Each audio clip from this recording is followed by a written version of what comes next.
जैसा कि आप सब जानते हो, बड़ी खुशी की बात है कि कांग्रेस वर्किंग कमेटी का जो सर्वसम्मति से प्रस्ताव था, जो हम लोगों ने राहुल गांधी जी को आग्रह किया था वर्किंग कमेटी ने, उस आग्रह को उन्होंने स्वीकार किया और कांग्रेस पार्लियामेंट्री पार्टी की चेयरपर्सन सोनिया गांधी जी ने राहुल गांधी जी को नमोनित किया है नेता प्रतिपक्ष के रूप में।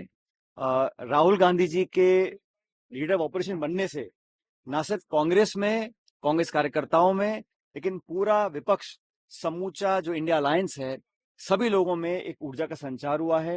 राहुल गांधी जी ने लगातार इस सरकार को चुनौती दी है, पारदर्शिता की लड़ाई लड़ी है, लोगों की आवाज बनने का काम किया है, संसद के अंदर और संसद के बाहर।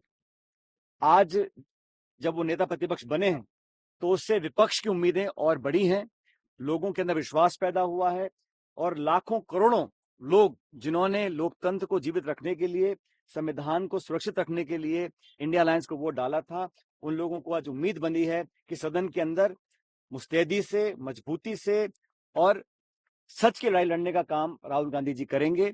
उनका नेता विपक्ष बनने पर मैं उनको, उनकी, मैं समझता हूं जो आने वाली भूमिका होगी उस पर सब लोग नजर बनाए हुए हैं और पूरा देश आज उम्मीद करता है कि हम सब की बात को रखने का वो काम करेंगे।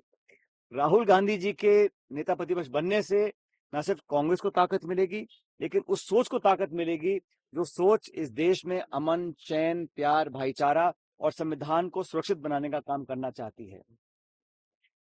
सरकार का जो रवैया रहा, मैं मानता हूं कि वो सही नहीं था। अभी इस पे अंतिम निर्णय नहीं हो पाया है कि आगे क्या होगा, लेकिन परंपरा ये होती है कि अगर स्पीकर बिना चुनाव के चुना जाता है तो डिप्टी स्पीकर का पद विपक्ष को दिया जाता है। जब यूपीए की सरकार थी तब डिप्टी स्पीकर हमेशा विपक्ष के पास था। मुझे पता नहीं है कि इसमें अंतिम क्या निर्णय लिया गया है, लेकिन स्वच्छ परंपरा ये रही है, जब यूपीए के कार्यकाल था तो स्पीकर सत्ता पक्ष का था और डिप्टी स्पीकर विपक्ष का था। लेकिन इस सरकार का जो गठन हुआ है, ये एक मिलीजुली सरकार है और किसी भी दल को पूर्ण बहुमत नहीं मिला। और भाजपा जब चुनाव में गई थी तो 303 सांसद उनके थे, आज वो 240 पे हैं, तो लगभग 65 सांसद बीजेपी के कम हुए हैं। कांग्रेस पार्टी के 55 सांसद थे, 54 सांसद थे, आज 102 सांसद हैं, तो हमारा संख्या बल दुगना हुआ है। तो हमने जो बात रखी जनता के सामने, जो मैनिफेस्टो बनाया, जिन मुद्दों को लेकर हमने चुनाव लड़ने का काम किया, उन सिद्धांतों को, उन मुद्दों को, उन इश्यूज को, मैनिफेस्टो को हमारे को जनता ने पसंद किया। ये बात सही है कि सरकार दोबारा एनडीए की बनी है, लेकिन भविष्य में क्या होगा मैं नहीं जानता हूँ। दो बड़े सहयोगियों के साथ सरकार का निर्माण हुआ है। संभावनाएं आगे क्या बनती हैं कहना मुश्किल होगा, लेकिन मैं इतना चाहता हूं कि नए स्पीकर जो बने हैं राजस्थान से, हमारे ओम बिरला जी, वो दूसरी बार स्पीकर बने हैं लोकसभा के। मैं उम्मीद करता हूं कि वो, जैसा राहुल गांधी जी ने कहा, कि वो निष्पक्षता से काम करेंगे और स्पीकर होने का जो दायित्व होता है उसका मतलब होता है कि प्रत्येक दल को, प्रत्येक सदस्य को बराबरी का मौका मिले और विपक्ष को अपनी बात रखने का पूरा जो उनका दायित्व है उसको पूरा करने का उनको अवसर प्रदान करें।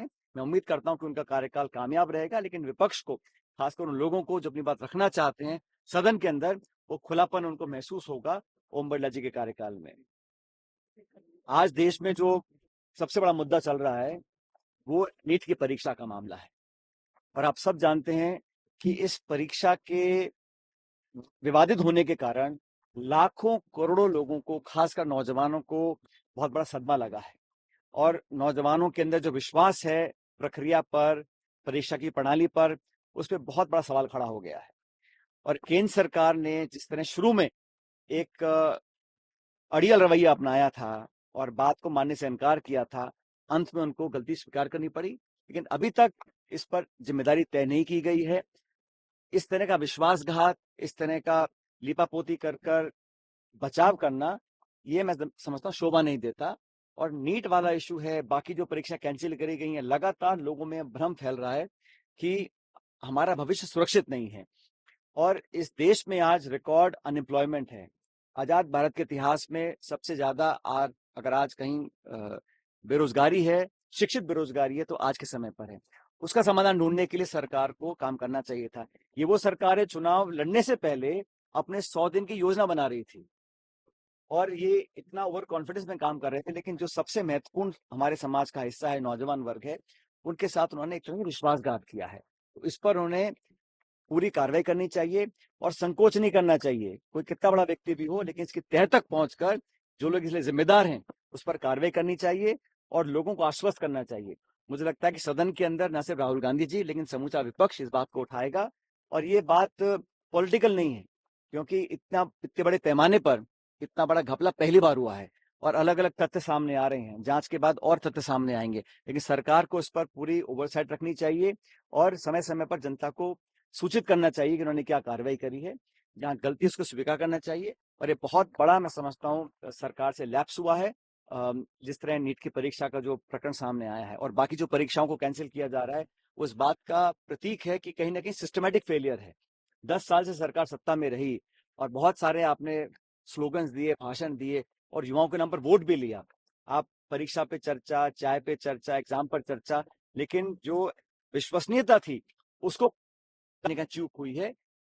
को लेनी चाहिए और करेक्टिव देना चाहिए। सर, 5 इलेक्शन होने राजस्थान में इंडिया अलायंस रहेगा या फिर हम लोग हमेशा से एक दूसरे से बात करके चुनाव लड़े हैं।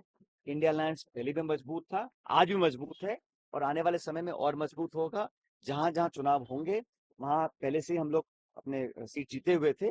इस बार हम और अधिक मार्जिन से सीट जीत कर आएंगे, क्योंकि राज्य सरकार का पिछले कुछ महीने का जो कार्यकाल है, जो प्रदेश में हालात बने हुए हैं बिजली के, पानी के, लोग परेशान हैं और सरकार में कहने का उलझन मुझे दिखती है। तो जनता को अगर मूलभूत सुविधाएं दिलाने में सरकार नाकामयाब हो रही है, तो उसका परिणाम भी चुनाव में आएगा और उपचुनाव भी मैं समझता हूँ बहुत मजबूती से हम लोग लड़ेंगे और हम लोग जीतेंगे। और अभी जो कार्रवाई हुई है कोटा में, पॉलिटिकल पार्टी परमिशन लेने के बाद अपना आंदोलन कर रही है। आंदोलन किसके लिए कर रही है? बिजली पानी के लिए कर रही है। तो बजाय इसके कि जनता को राहत दें, इस प्रकार की आक्रामक कार्रवाई करना प्रमुख विपक्षी पार्टी के साथ, प्रदेश अध्यक्ष के साथ, नेता प्रतिपक्ष के साथ, मैं समझता हूँ ठीक नहीं है। क्योंकि परमिशन के बाद वो धरना वहां किया गया और धरने पर जो हम लोगों ने बात रखी उसका संज्ञान लेकर जनता को सुविधा देने का काम सरकार को करना चाहिए। बजाय इसके कि हम बिजली पानी की राहत दें, हम अपने विरोधियों पर आक्रमण करें, उन पर एफआईआर रजिस्टर कर लें। तो ये राजस्थान में इस प्रकार का माहौल पहले कभी हुआ नहीं है और होना भी नहीं चाहिए और ये ठीक नहीं है। और मुझे लगता है कि इस पे कहीं ना कहीं सरकार का जो काम करने का तरीका है वो भी सवाल निशान में आके खड़ा होता है। सर, ये मसला वर्जन है जो डीएनए की जांच के बाद तुम्हें टीस दिखी पिछली बार जो 150 सांसद एक साथ निलंबित किए गए, एक पक्षीय विधेयक पारित कराए गए। तो आज सदन में कहा गया ना, जब स्पीकर महोदय के निर्वाचन पर बधाई दी जा रही थी तो कहा गया कि पिछली लोकसभा में जब 147 सांसदों को एक दिन में निलंबित किया गया, वो इतिहास के लिए काला दिवस था। तो हम लोग तो संविधान को, लोकतांत्रिक परंपराओं को, पार्लियामेंट्री जो प्रोसीजर्स हैं उसको हमेशा सबसे ऊपर रखते हैं। और जैसे मैंने कहा, मैं उम्मीद करता हूं कि इस वाले कार्यकाल में उस प्रकार की घटनाएं नहीं होंगी, सबको बोलने का मौका दिया जाएगा। और विपक्ष का संख्या बल जो आज है वो पिछले लोकसभा से बहुत ज्यादा है। मतलब बहुत सारे लोगों ने इंडिया अलायंस को वोट डाला है और सत्ता पक्ष में विपक्ष में कोई बहुत ज्यादा गैप नहीं है। इसलिए मनमानी तरीके से काम करना, एक तरफा कार्रवाई करना, मनमानी अपनी जबरदस्ती करना, उस प्रकार की कार्रवाई मैं समझता हूँ सरकार नहीं कर पाएगी। उसका ध्यान भी मुझे लगता है स्पीकर को रखना चाहिए। केजरीवाल जी को सीबीआई ने वापस से अरेस्ट किया है और 5 दिन का रिमांड दिया। मैं कह रहा हूँ ये तो कोर्ट की कार्रवाई है, लेकिन सब समझ रहे हैं कि पिछली सरकार के कार्यकाल में जो दमनकारी अपनी नीतियां अपनाई थी उसमें एजेंसी का दुरुपयोग किया गया था और शायद ही कोई भारत सरकार की एजेंसी थी जिसका दुरुपयोग नहीं किया गया।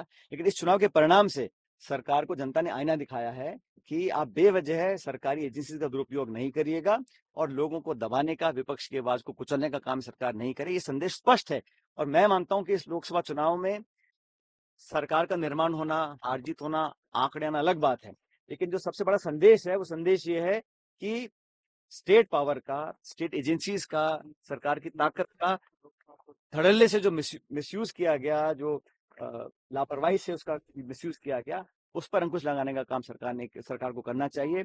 और जनता ने ये भी कहा, विपक्ष ने कहा कि संविधान की जो मूल भावना है उसको कहीं ना कहीं ठेस पहुंचाने का काम ये सरकार कर सकती है।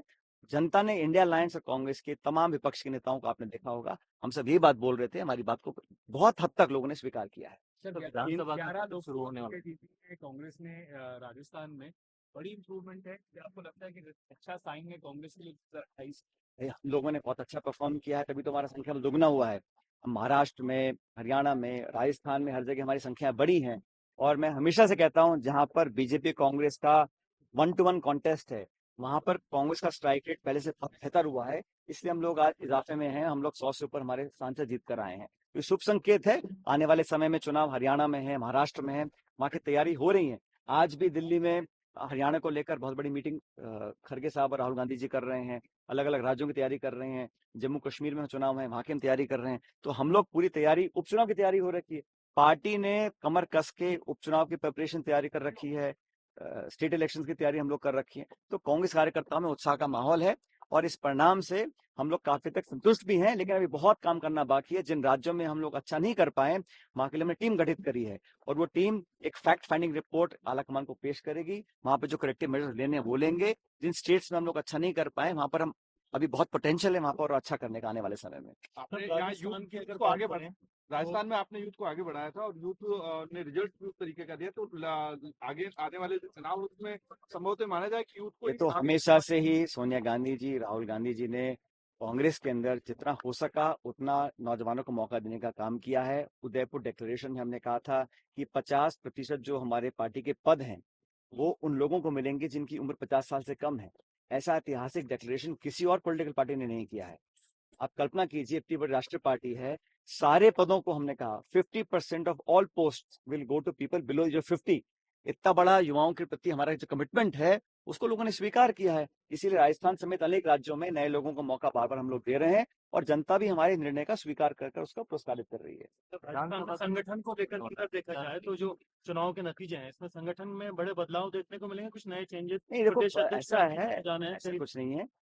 अलग अलग समय पर राज्य में राष्ट्रीय लेवल पर बदलाव होते रहते हैं, जहां जहां डिमांड आती है, रिक्वायरमेंट होती है। और किस व्यक्ति से क्या जिम्मेदारी से उसका रोल निभाना है, ये आलाकमान तय करता है। हम में से किसी को जो भी पद दिया जा रहा है उसमें हम लोग मिलकर काम कर रहे हैं। लेकिन ये बात सच है कि राहुल गांधी जी ने जिस प्रकार से पूरे देश में लोगों के अंदर एक अलग जगाई है, इस यात्रा के माध्यम से राहुल गांधी जी की भारत जोड़ो यात्रा, जो मैं समझता हूँ एक इतिहास में किसी और नेता ने इतनी बड़ी यात्रा नहीं निकाली थी। उस यात्रा से एक संदेश गया था कि देश में जो माहौल है उसको बेहतर करने के लिए जो टकराव पैदा किया गया, जो आपस में बंटवारा किया गया, जो